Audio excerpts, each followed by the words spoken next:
Welcome back to Adelaide Eternal, October Legacy Challenge. This is round 2 for the 2018 challenge. Myself, Jackson, is in the booth, and I'm joined by Beckett. G'day, guys. Alrighty, so we have myself versus Mitchell in this round. And you're on Blue-Black Death Shadow. I sure am, yeah. And Mitchell's on the left, and he's on Turbo Depth. So you might have seen round 1, we played Death and Taxes versus Lands. Turbo Depths isn't lands. They run a lot of similar cards, but as you can imagine from the namesake, Turbo Depths is aiming to power out that Dark Depths combo. It doesn't really have the locky, punishing fire style, the slow, grindy exploration sort of style that lands runs. It's just about getting out of that Dark Depths combo fast. So I'll have a look at his list, and we can see he's got 4 Vampire Hex Mage.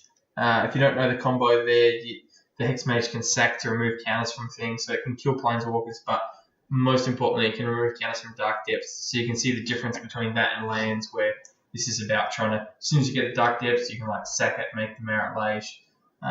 It's all about that Marit Lage. It's running 4 Elvish Spirit Guides, so 4 crop rotation, 4 Pipping Needle to name Wastelands, among other things, and a Sejiri Step to protect the Marit Lage once it's actually in play. So it's a really streamlined deck.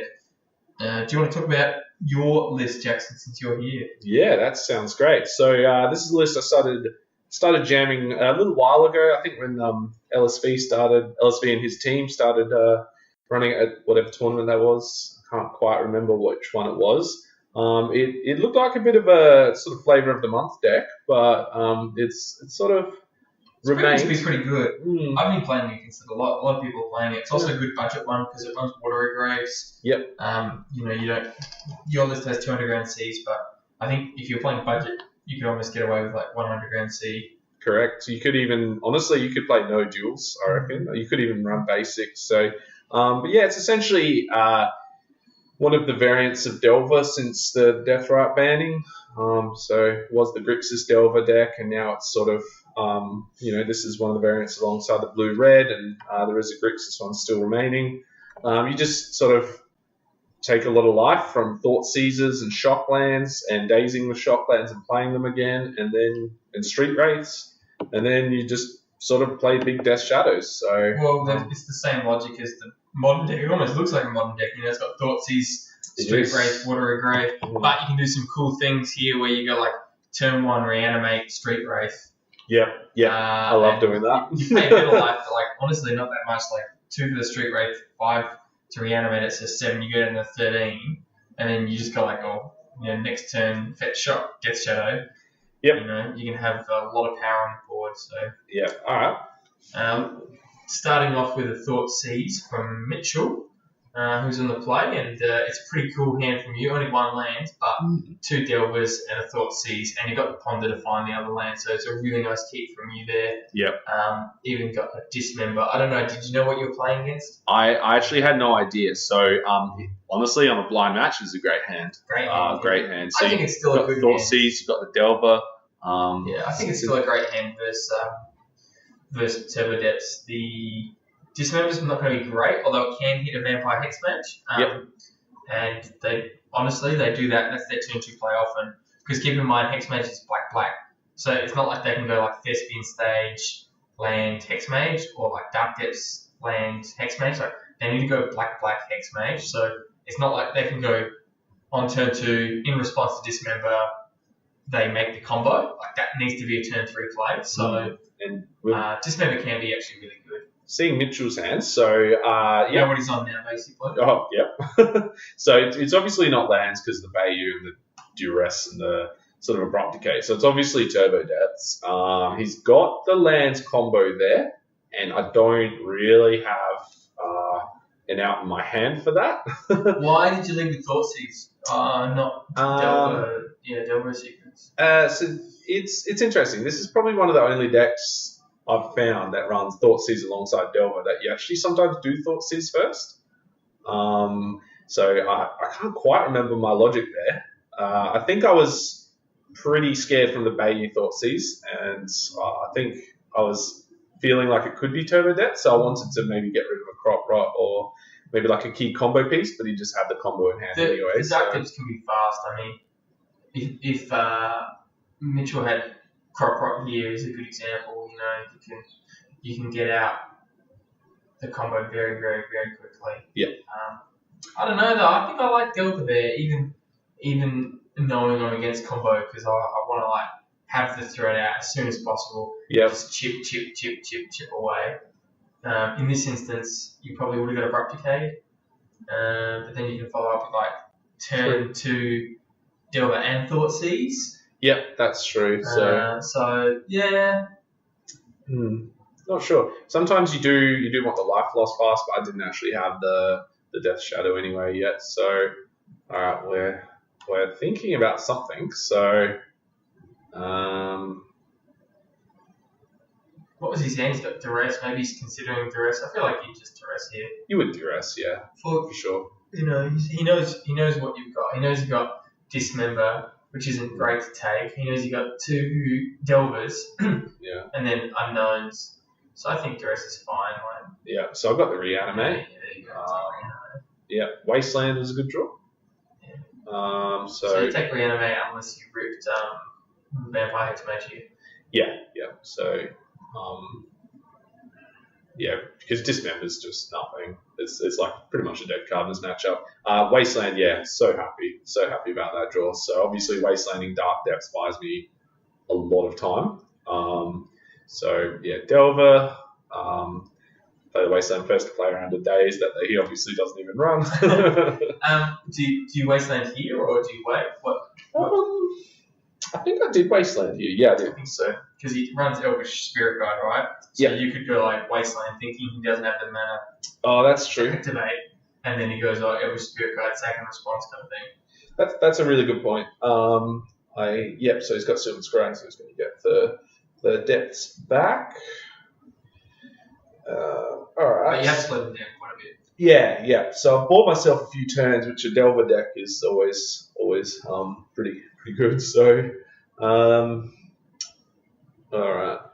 So, yes. I'm really interested now how this game would have played out if you'd gone turn 1 Delver over turn 1 Thoughtseize. It's interesting because like they both seem like quite good plays. I mean, you know, you're spending your mana and you're doing something like a very strong turn 1, but I feel like the game would turn out very differently. Like we might have seen an Abrupt Decay from Mitchell. Well, I drew the Wasteland, so the Delver wouldn't have flipped, but it didn't flip this turn either. So, not sure. All right. So 15 stage, and we know he's got a Dark Depths in hand. Is that right? Yep. So I've revealed the absolutely useless Fatal Push. Which you can now shuffle away. I can shuffle away. So, I hope I do that. So he didn't. No. All right. No. Okay. Whoops. So, I might have. I can't remember what I drew. But, so that's one thing you can do, guys, is you can actually reveal any instant sorcery and then fetch it away before you draw it because the reveal's in the upkeep. So yep, free scry trigger. So free scry. Good. Totally could have done that there. So all right. So I've got the double Delver. It's good. It's a good clock, but Merit Lace is here. And you know you can. I think you can. Well, yeah, that's pretty good. You can swing at least one of them. Yep. So Spirit Guide. Yep. That's whatever. So you swing one and then chop the other. Yep. I'm swinging both. Swinging both. No. No. Good. So, 8. I think I remember. Yeah. No. So yeah, he does the combo. A big boy, that's for sure. And you can see, like, even through interruption, through Wastelands, Thoughtseizes, he's still able to get, like, a pretty quick Merit Lage. Yeah. You know, it's a lot more fragile, but, yeah, it does get there eventually. Yeah. Deck is pretty strong. Probably, I reckon Death Shadow off the top is probably where you want to be. I reckon he's gone for Sajiri refuge here. So Death Shadow off the top means you can jump with Delver. No, he's getting Thespian Sage. Death Shadow off the top means you can jump with Delver and then threaten lethal with the Death Shadow. Yep. But I feel like Mitchell should have got Sejiri Refuge there. Basically, when it's a land that when it enters, you can give a creature protection from a colour of your choice until end of turn. So you can give it pseudo hexproof and unblockable. Yep. So it has been a few weeks since this match, so I can't quite remember how. Oh, that's all right. It's better if you're watching it fresh rather than more exciting. Trying to remember what happened. I think that the best top deck here would be Shadow to snap that. Yeah, I agree. So, all right. I do know Mitchell is pretty new to the deck. He pretty much proxied it on the day. Okay. Was cutting it out before. So. I assume, because the Sylvan Scrying, I assume he's got another Dark Depths in hand. Did we see what he had in hand from the Thoughtseize? I've forgotten. But if he had another Dark Depths, it makes sense, right? Because then you just got a backup combo in case it gets, I don't know, Vapor Snagged or something. I don't know. But otherwise, I feel like you're just going to ride this Merit Lage and try to close it quick before you have to put it on chump blocking duties, because the Merit Lage is legendary, so you can't ever have one Merit Lage chumping and one swinging. No. So, I mean, I guess you can. You can attack it and then do the combo again and have a blocker. But I feel like you're better sort off. Of like Vigilance. You're better off just giving him unblockable until end of turn, right? Yeah. So, alright, we've got... Chuck Death Shadow, I think that's what your out is. Shadow is, would be very, very good. Alright. And there he is. So, interesting you say that, Beckett. I did remember that was coming down, but you obviously guessed that one pretty accurately. So obviously that was a fantastic draw. That means I've sort of got this sort of option of blocking, and then I have the Shadow to come back. So he's attacked. I'm blocked with the Delver. Now I can, essentially definitely attack for 8, but he has the Vampire Hex Mage, so good draw. Okay. I don't know if you remember earlier in the game that Fatal Push I kept on the top of my deck. Oh, by accident. Yeah. Yeah. So the punt, semi-punt. It wasn't a punt after all. Sure. It wasn't a punt. So just as I planned it. So. And you've got lethal here. Yeah. So the Shadow is 6/6. Sorry, 6/6. So you do need one. You do need to struck again. Yeah. So I'll push into turn. I can't remember what I had. Yeah, I think Mitchell definitely needs to go Sejiri. Dismember. I had the Dismember. Yeah, that's right. So pay the life from the Dismember and then. Oh, did you punt here? Oh no, you can Dismember it. So Dismember, pay the 4 life. Very nice. Go back down to 10 and then hit his. So I think Mitchell definitely needed to get Sejiri Refuge there off the Sylvan, and he would have had it. Yep. Like you can be scared and be like, oh, I need to play around this or this or this. You just go for it, because the longer you let a ponder style deck go, the more chance they're going to have of getting out of it, and that's exactly what happened.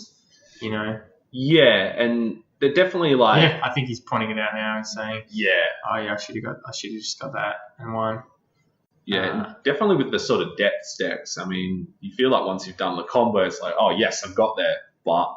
Sometimes you still need to maximize it. Two blockers in a row got me there. So I mean, that's what Death Shadow does. I don't know if he knows how quick Death Shadow can be, but that's what it's supposed to do. Should we check out the sideboards now? Yeah, so sure. You can talk on your sideboard, but I reckon for Mitchell, he's probably going to be bringing in not a Besieju, I doubt. I doubt he wants Surgicals. Surgicals can be good versus like your Reanimate, but I don't think that's where you want to be. I think you want to stay streamlined. Like, you're not going to blow the person out. No. I don't like Caracas. No. I don't like him all that much. I think him's better against combo and control. This is more tempo. I don't think that's where he wants to be. Yep. Dryad Arbor, I think he definitely wants, because you run Diabolic Edict.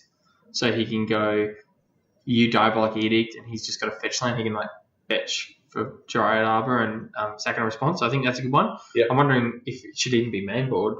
Edict. And then he's got 2 Assassin's Trophies, 2 Abrupt Decays. I know from my years playing Oath of Druids, I just side in 2 Assassin's Trophy, 2 Abrupt Decay, just for like the game, because I assume post sideboard there's going to be like random things. Like, I don't know, maybe you'll have Ensnaring Bridge or something, especially if you're new and you don't know quite what everyone's going to sideboard. It could just be a safe option to have some catch-all answers like Assassin's Trophy and Abrupt Decay. Yeah, so from memory, what did I put in? I think I might have put in a Bitter Blossom. I like Bitter Blossom. I like Bitter Blossom too, because it kind of just stops the combo for a long time. So again, they can get you with the Sajiri, but yeah. I guess in that case, if you have Delver and Bitter Blossom, he's got to choose which colour. But yeah, I like Bitter Blossom too. You called it before. Obviously, Edict is fantastic in this matchup. I think I had, so with my deck, the main deck, I had a fair amount I wanted to sideboard out. So things like Fatal Push obviously isn't that good. For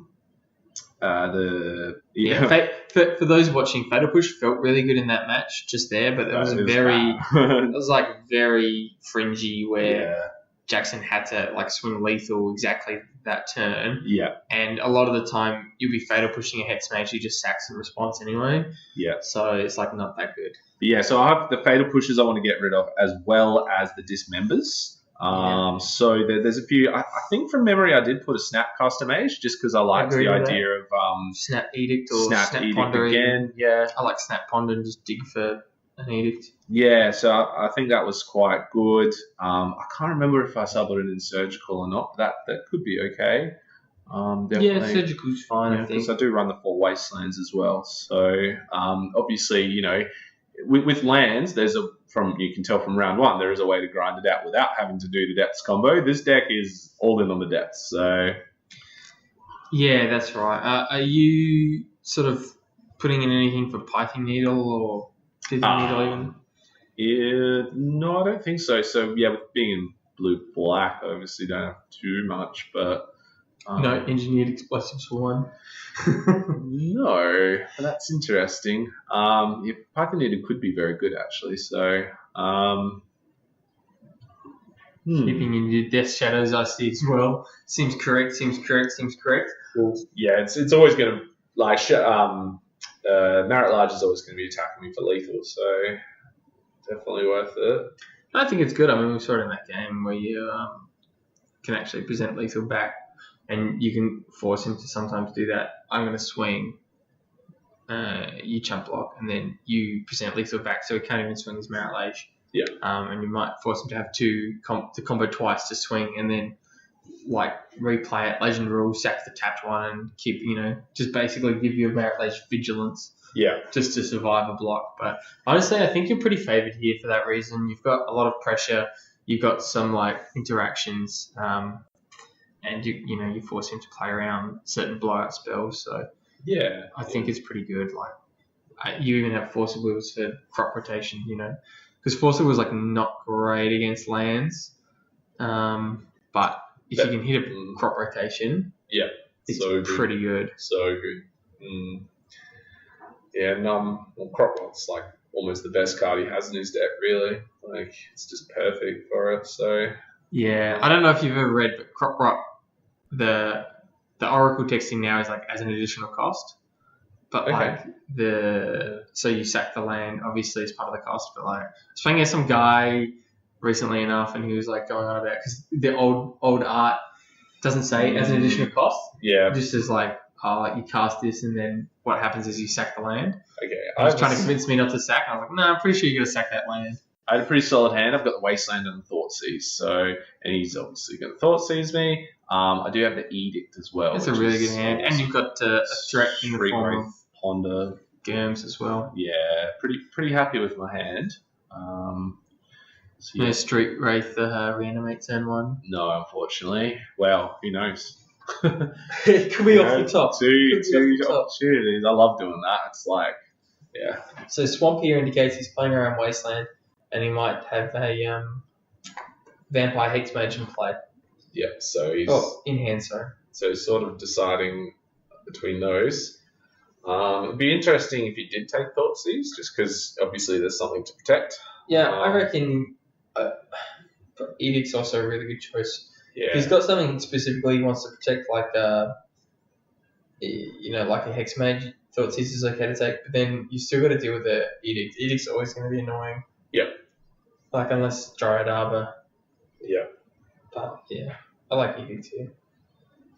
Hmm. Hard to go without. Oh, good. Yeah, yeah. Nothing wrong with that. He's taking away your clock. Yeah. I think that's perfectly fine. Mind you, you're not going to get it out that quick. No, it's not. It's not coming down turn 2 You've got or a good hand for it because you've got fetches and Street Wraith and Thoughtseize. So you can get a lot in the bin quickly, but like it's not going to be like a turn 1 or 2 Gurmag. So yeah. I think maybe you just get rid of Edicts because Edict's always going to be super annoying.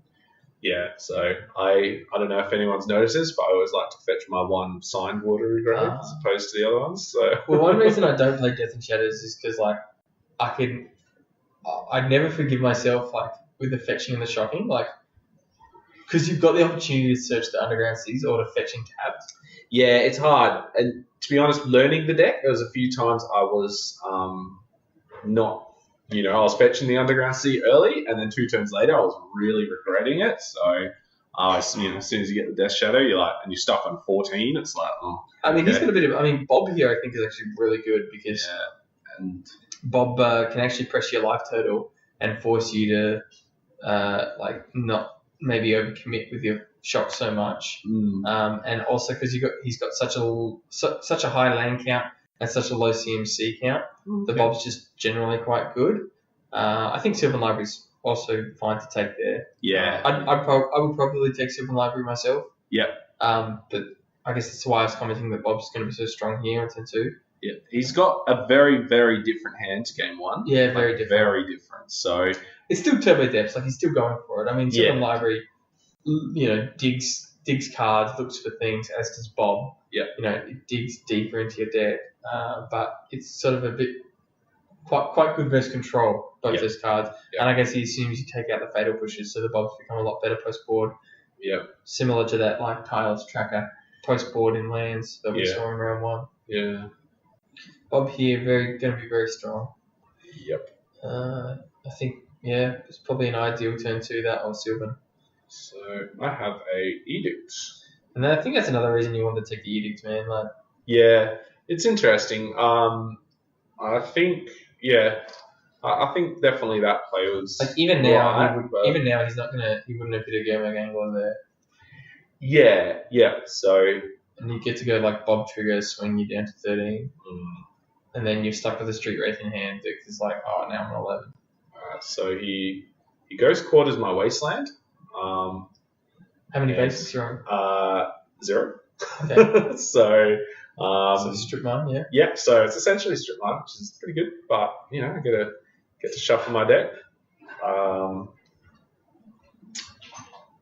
you switching on your Gurmag game? Yeah, fueling it. Alright, so I get. Really, you don't want any basics? Nah, 0.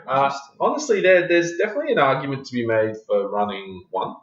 But then, there's so many hands that you need that blue and that black, and you only have 1 mana source. So it's like, so ponder. I'm trying out Death Shadow in blue-black reanimate at the moment. Yeah. So that you can do that sweet, reanimate him and only pay 1 life. Yes. Sometimes you got such little life, and I think it's really cool. But in that, I'm running 4 basics or something. Yeah. In the big Highlander tournament at GP Melbourne side event last weekend, I was playing Blue Moon and I Dire Fleet Daredeviled against the Reanimator player. Flashback his Reanimator and got his Iona into play named Black. Pretty good. So playing Reanimator and Blue Moon feels pretty good, but wasn't expecting to do that. But bit of fun. So ponder here. What are you just looking for? Death Shadow or Gurmag or? Yeah, so his hand's obviously a bit on the slow side. So he's obviously wanted to draw into some of his combo, and I think still has that Crop Rot from before. Or he might have drawn into some sort of tutor. So I don't know why you're so scared of Gurmag there. Gurmag is scary, but 2020 Flying Demon scarier. 2020 flying. Is it a demon? Is I it? don't think it's a demon. Matt Large. No, I don't Ooh, think he crop rots in response. I reckon he's a spirit. I'm going to look it up. Spirit. Crop rot in response to Wasteland. That's a really nice play. It is nice, yeah, very good. Okay, so he's got the deaths. You got to be so careful. And it's hard to play around as well because they run Elvish Spirit Guard. So they can be tapped out and you Wasteland it, and then they still are like, oh, Spirit Guard crop rot. Yeah. So it's funny like that. Yeah, you can't. Sometimes you can't just wait till they tap out, try to outplay them because they just, they just get you. So, all right. So we got the Urborg. Urborg's pretty good.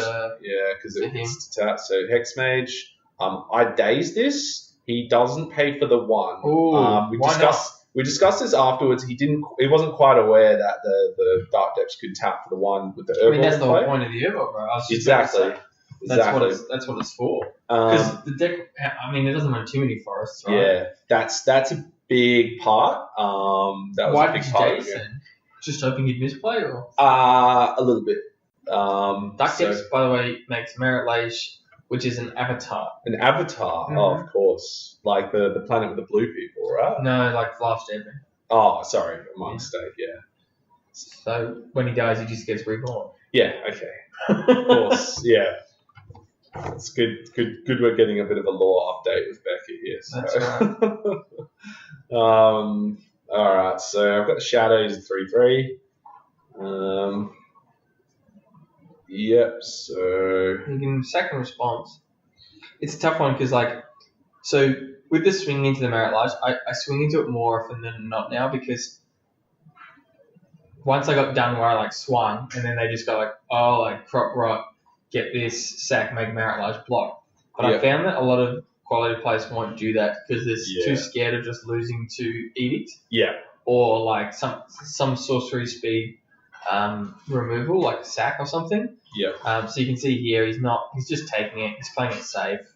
Yeah. The last, or even Jace Bounce or Lily Neg. Yep. Jace Bounce is probably the most common. So he removed a token, which is interesting. He didn't sack. Wait, why didn't he go for it? He doesn't have Thespians. He doesn't? No. I think that bottom one was Thespian. Fair enough. Yeah. So, crop rot. So he's got the crop rot. It's an interesting time to do it. Right now. It's weird. I guess I'm a card less than what I would have from the top next turn, but interesting. I think that's a lot of knowing the format as well. Maybe he's playing around counter spell. Yeah. He's assuming that the more mana you've got, the more you can interact. But the reality is you'd run maybe Spell Pierce, maybe Daze, which is 0 anyway, and maybe Flusterstorm, but really you're not going to be able to utilize that second mana, so you might as well do it in upkeep or something. Yeah, and if I was to Spell Pierce, it would deny him from comboing this turn. If I was to flip Delver and then, I don't know, double Street Wraith, I could be potentially attacking him for sort of lethal, so it's interesting. Death Shadow just out of nowhere can deal huge amounts of damage, and we don't flip. So Death Shadow is 6 at the moment. He is. So if you can pay 4 life, you can present lethal, but I feel that he would then be obliged to Merit Lage and block. Yeah. So you kind of almost don't want to do that necessarily. Correct. I don't know. I don't mind swinging here, to be honest. Yeah, so, okay, I do... He could be scared of the same thing as last turn, though, where you go Street Wraith. You know what I mean? Yeah. You go Street Wraith, and he dies. So maybe he does have to do this. And he knows you can't chase. So he swings, and blocks the big boy. So we go to game 3. I really wanted that Delver to flip that turn, but unfortunately it didn't. So, but yeah, that game probably would have been over a fair bit earlier if that days was paid for. But that's all right. So. Did you discuss it after the game or after the match? After the match, yeah. So yeah. So you don't want to, just in case it's relevant for the next game, right? No, so, I mean, this is where knowing the legacy format and the other people's lists. That's one thing I've got to practice more is knowing other people's lists and their sideboards. Yeah. Because you get used to what we were saying in the last round, where lanes run Sphere of Resistance. It's I've never seen them run Sphere of Resistance, but that's because they don't run Sphere of Resistance against me. Yeah. Do you know what I mean? Totally. So I was like, oh, I don't even know if it's a real card or not, or if this is a fringy thing. But, I think especially with counterspells, Grixis Control is a really good example. I've been playing a lot of the Mirror. There's no counterspell in the deck. The deck runs 4 Force of Wills, which get cited out in game 2 anyway. Yeah. So game 1, it doesn't matter really how much mana they've got open. You can play around other things like Colligans and whatever, but as far as is this Jace going to resolve? You just kind of jam it because you're like, okay, yeah, he's got 2 mana open, but he's also doesn't run a single card that counters. Yeah. There's no memory lapse, there's no Raman, there's no mana lake, there's no counterspell. It just doesn't exist in the deck. Yeah. And I was playing around, and I'm like, hang on a minute, there's nothing. There's nothing. And then game 2, same thing. The Force of Wills get boarded out. Yeah. Pyroblast gets boarded in, and there's 1 Flusterstorm. It's just go for it. Grixis is almost playing like a Jund deck in a sense. Is, yeah. Jund deck that has Force of Will and Brainstorm and Ponder, so it's very, consistent. It feels weird playing a control deck without any counterspells. So. Yeah, Legacy definitely. Yeah, so it is a very, very good deck. So no, but anyway, I was just saying really that if Mitchell knew, he might go, well, there's no counterspell. There's Daisies, there's Spell Pieces, there's Flusterstorms. Yeah. But he's got the 1 mana up for that, so it doesn't really make a difference. Yeah. So I'm in the play now. That's just it's just so much better for this matchup. Being able to sort of, daze an early Sylvan Scrying or something like that, just makes such a difference. So Thought Seizing turn 1 to get rid of, if he has a Duress or something. So, interesting. Bob, I like Bob in this matchup. Yeah, Bob's good. Bob's very good. Jump a massive Death Shadow, and it can also get above on card advantage, and it can pressure your life total. Yeah. Just does everything you want it to. So 2 Street Wraiths, just straight off the bat. Are we going to see turn 1 reanimate Street Wraith? Oh, it's just the best thing. So much fun with this deck doing that. I can't honestly remember if I do it right now. It looks like there's reanimate at the bottom of my deck. I got done by that in Melbourne, and Street Wraith actually has Swamp Walk on it. I didn't realise. So I was like, unreal. I'm fine. He did it on the draw, so I already had Fetch Lane, Ponder, and I had Gurmag in hand. Yeah. So I was like, I'm pretty sure I can get a turn 3 Gurmag, so it's not an issue. Yeah. And I get it, and I'm on 10 life or something, and then then he goes, Street Wraith, swing, and I was like, block? Nah, Swamp Walk. Street Wraith, very interesting, because can't be bolted, can't be fatal pushed, and lots of underground seas are running around at the moment. So right. he's pretty. And the deck it's running isn't too weak to Edict. It's probably got a Snap or a Delver or a Death Shadow that you can sack as well. Yeah, so very good. So I get the Underground Sea, which is okay. Pondering again. Digging for something. I don't know digging for reanimate here, to be honest. Yeah. Unless you side them out. I don't think I would. I think because that allows that real just explosive turn. Which is really good. I could be wrong, but I think that Ponder might have been Thoughtseize, Death Shadow. Yeah. Which isn't bad, because you can go untap Thoughtseize, Death Shadow. So Crop Rod in response. Don't know about that. Yeah, not sure. So I think I have a Force of Will. So that's obviously a big blowout, given it's Force of Will and he's lost that land, but he's got solid hand. What was he crop rotting for? Because I don't even know. Yeah, I guess crop rot's the best thing to take. Yep. But it's not a good crop rot if you do it that early anyway. Because if he crop rots for Dark Depths, then the rest of he ruins his Bob and his Sylvan library. Yeah. And his Vampire Hex Mage. Yeah. And he's already got the combo. So I do not like crop rotting there. Forget about Force of Will. Even if the crop rot resolves, it still makes your hand really awkward. I'd say you just let him Thoughtseize, let him take the crop rot, and just say, yeah, sure. So Thoughtseize again. I get. I don't know. I mean, if he had a depths there, then obviously something like the Hex Mage would be alright. It's one of those things where just because you can do it doesn't mean you should. Like Yeah. in Legacy especially, people are used to Modern, where you need to be very mana efficient. Yeah. In Legacy and in all Magic, you want to be mana efficient, but timing is a lot more important in the older formats than in Modern. In Modern, it's less about timing and it's more about curve. Yeah, I remember reading this thing in Modern that said the player that has spent the most mana generally wins. Yeah. And I feel like Legacy definitely that doesn't apply. So, Yeah, no, absolutely. I mean, because he would have had to turn to Sylvan Library. Yeah. Which would have got forced, but then he can back it up with like Bob and or Hexmage. And still have the Crop Rot in hand. Sort of Crop Rot. And wouldn't get blown out by the Force of Will. Yeah, the threat of the Crop Rot would have been pretty well, good. Because he could go Bob and keep up Crop Rot. Yep. And then either the Bob gets forced or the Crop Rot. And then you got like Bob and Sylvan Library, which is really, really good. Or you just got the combo. So Brainstorm. Put it into your hand, as long as you're not doing it the other way around. Where you like ponder into your hand. Don't put ponder into your hand. I did that too. What I do is now I just like grab the 3, look at them, shuffle them into my hand before I've even like analysed it, and then. Oh, that's a good one. Because that way you're not looking at the cards you just drew in a different light. Yeah, to what's already I'm just like looking at what is the best hand here. Yeah.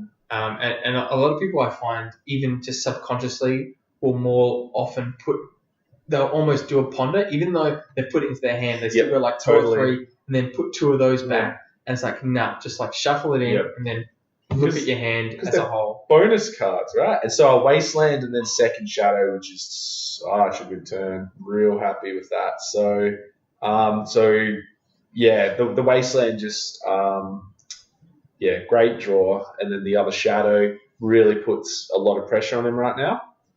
I don't think he can get away with this.